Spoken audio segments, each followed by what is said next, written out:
Today, you are going to solve a multi-step problem. That means you might have to do a couple of different math drawings to help you. Let's start with reading our problem.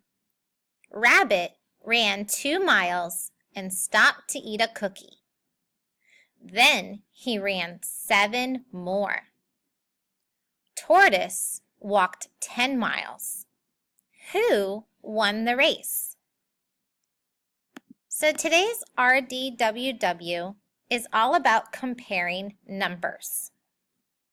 You need to find out who won the race. So when you draw the math way today, you could use 5 groups to help you.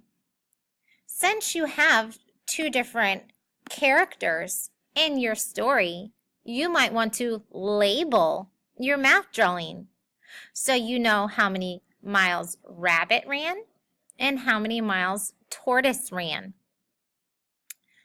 Then you need to figure out who won the race.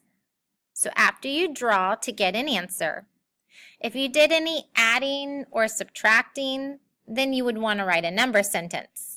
But maybe your strategy for comparing was not adding or subtracting.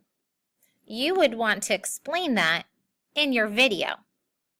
So for W today, I just want to know who won the race.